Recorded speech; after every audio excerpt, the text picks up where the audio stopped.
a salamander who likes water that happened to be in my room last night. Why was the salamander in my room? I don't know.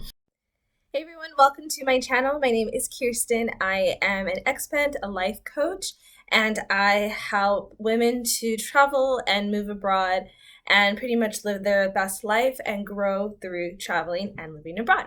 So in this video today, I am going to be sharing some stories about my life living in Panama. So if you're new to this channel, I have lived in Panama, now I live in Spain. I lived in Panama for 2 years. And part of the time there, I lived in a beautiful, extremely small town called Playa Venal, which is right on the beach. And I'm going to be sharing some stories of some experiences that I had living in this place that was very remote and completely different from anywhere else I had been or lived. And at the end of the video, I'm going to give you some reflective questions that you can ask yourself to really help you if you get into a situation like I am about to share.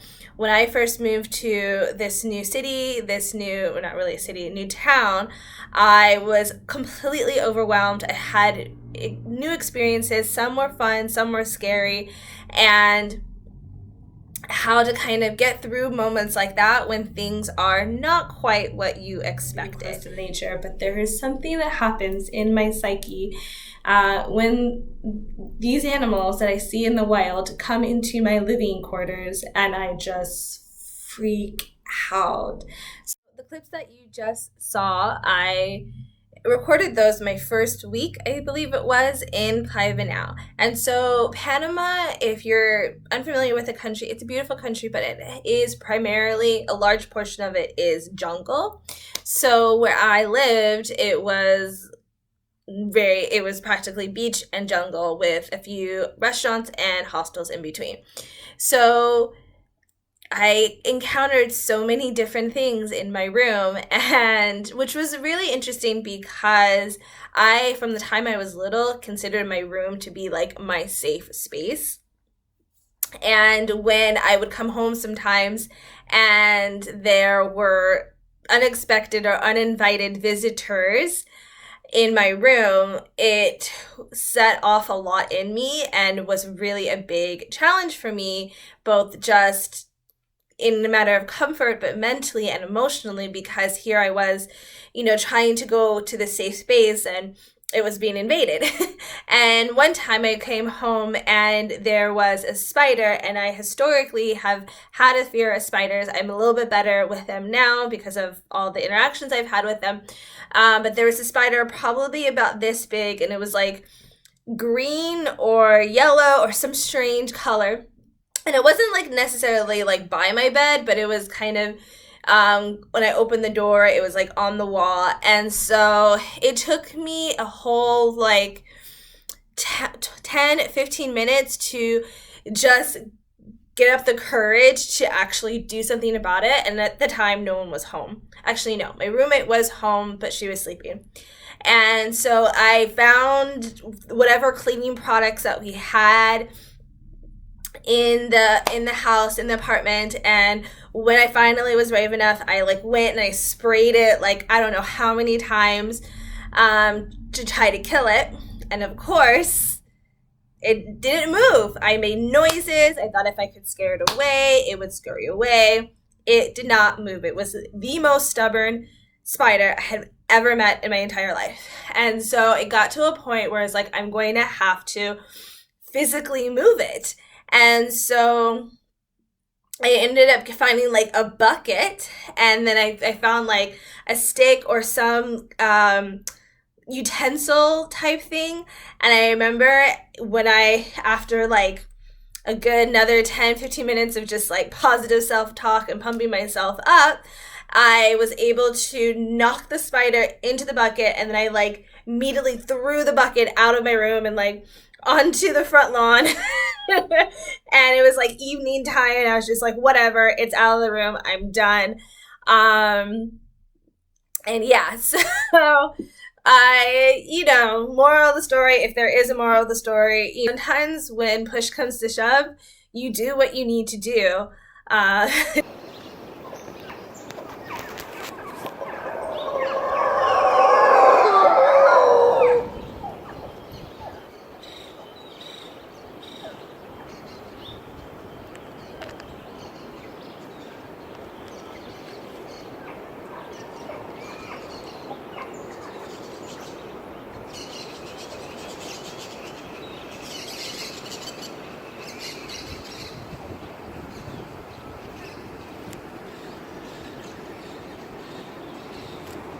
The second crazy moment was when I had a snake in the shower. So the setup of the house where I was staying, it was very interesting because it was a majority of it outdoors. So the kitchen and like the patio, living room area, the dining room area was all outside. There was a roof, but there were no walls. So everything was outside, including the bathroom. Had like one little outhouse for the bathroom and then one outhouse for the shower. And so I walked in one time, and in like this little space, like literally this big, between the wall, one of the walls or one of the doors, and the outside, there was coiled up this snake. And so I tapped out and I did not try. I was like, I don't mess with snakes. I can do a spider every now and then, not a snake. So luckily, the one of the caretakers was actually a young man. I went and I was like, there's a spider in my shower. Can someone check it out? Um, and he did, and he took care of it. And the lesson there, don't be afraid to ask for help. Sometimes, know when you need to step up and know when you need to step back. Crazy moment number 3 actually comes from not when I was not in Playa now, is actually when I was living in the city. But during the time I was living in the city, I often would go for hikes, and I went tubing, I think it's called tubing, when we would get an inflatable tube, like a donut shaped tube, and we went down the river in this tube, and it was so much fun. However, when we were walking up to the top of the river so that we can tube down, thank goodness I went with locals. So if you are doing anything adventurous in any country, make sure you go with local people that understand the nature, the environment, all those things. Because when we were walking, allegedly, I haven't really like gone back to like fact check that and to make sure it was actual thing, but I don't know why anyone would make it up. There were these bees apparently that, and I could hear them, which is crazy. Before I actually even saw them, I could hear them. And there's a swarm of them, and they were around, I guess, their nest or their hive. And they're so dangerous that if you get stung by just one of them, you will get hospitalized. And I think if you got stung by like more than 3, it could be deadly. So it was a very heart pounding. We were able to find a path a good distance away from the bees, and carefully, with extreme caution, we walked around where the bees were and safely got to the other side. And luckily, we didn't have to go back that same way because we went down the river. But it was definitely a crazy moment. And yeah, just knowing that one bee sting could take you out is really scary. So moral of the story there, don't mess with nature. Don't mess with Mother Nature. Mother Nature is a force to be reckoned with. No idea.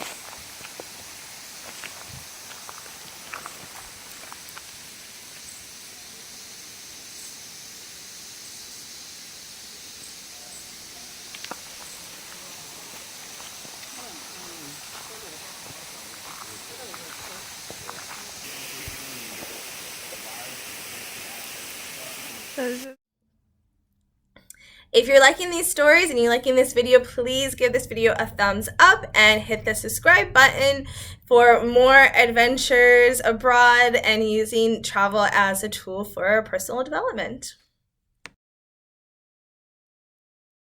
The 4th moment happened when I was learning to surf. So I learned how to surf. I'm not actively surfing right now, and I'm still definitely a baby beginner surfer. But I learned how to surf while in Panama, and I talk more about my experience surfing and what it meant for me and things like that in my book, So You're Inspired Now What. So if you really like these stories, if it's entertaining for you, you can check out my book where I tell lots more stories about my experience with the wildlife in Panama. And so there was often times when you go into the ocean that you have to be cautious of stingrays. And so you have to do this thing with your feet where you shuffle your feet because they get easily scared. So if you're shuffling your feet, if a stingray is close, it'll most likely scare them off.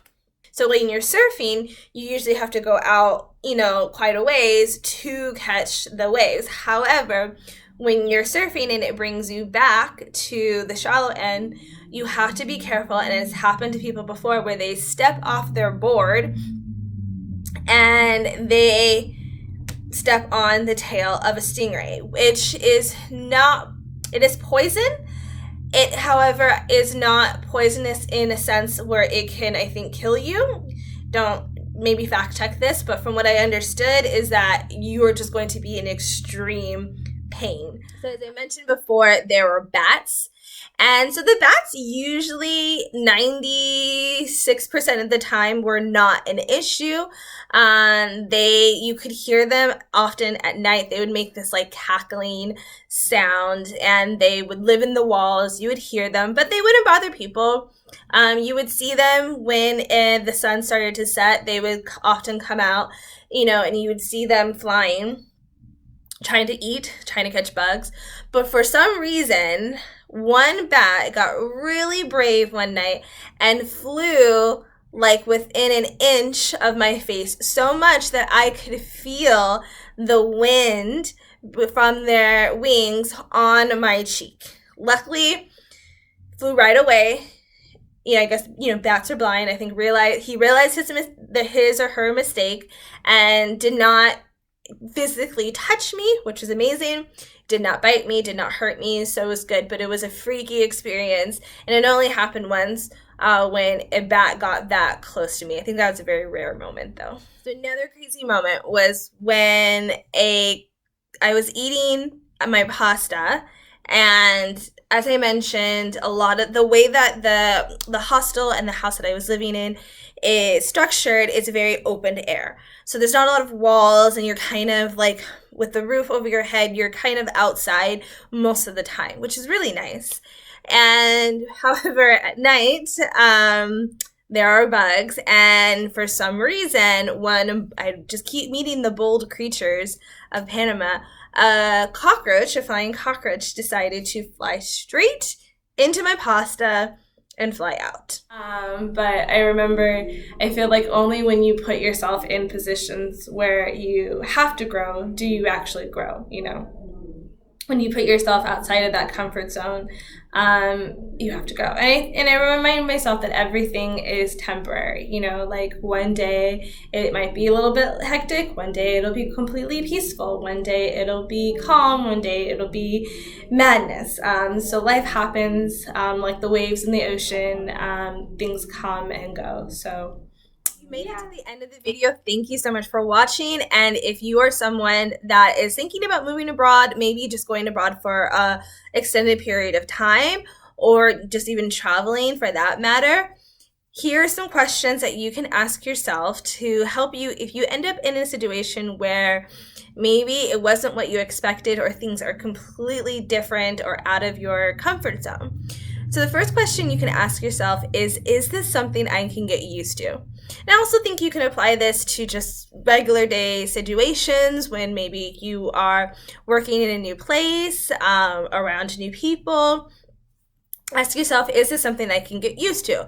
Because a lot of the times when we put ourselves outside of our comfort zone, it's so shocking, it can be overwhelming, but over time, it's something that we grow accustomed to. And you can even ask yourself, what was something in the past that you kind of at first were overwhelmed with? It felt strange and different, but you eventually got used to. Asking yourself, what are your boundaries? Just like in my snake story, like that was my boundary. I'm not gonna mess with a snake. So I think that when you're stepping outside of your comfort zone and you're doing things that are different, you're in a new environment, it's definitely okay to put some boundaries and say, I'm not okay with this. I don't feel comfortable with this. That is okay. Boundaries are needed no matter the situation that you are in. Ask yourself, who can help me? Don't be afraid to help. I think a lot of the times when we go out on our own, especially if we start solo traveling or if we move abroad solo, we get this mentality of like, I can do it, I can figure it out. I don't want to ask for help. Asking for help is going to make me seem weak or vulnerable, or that I can't do it, especially, sometimes when you move abroad and you might feel like you have something to prove. And then if you ask someone for help, maybe you're worried about judgment or what they might think of you. But needless to say, everyone's meant to help each other. So don't be afraid to ask for help. So I hope you enjoyed. I hope that you were entertained by those stories and that you learned something from them. And I hope that those questions help guide you in whatever situation that you're in. As I mentioned before, you can use them whether you are traveling, moving abroad, having a new job, entering a new family, entering a new relationship, whatever the situation. Take a moment to self-reflect. And again, if you're interested in traveling and you either want to start solo traveling or you want to move abroad, or maybe you are a traveler and you want to start having deeper experiences with your travel, you can click the link in the description to set up a travel consultation with me, and I can help you start creating a life around travel and help you live the life of your dreams. Ciao for now.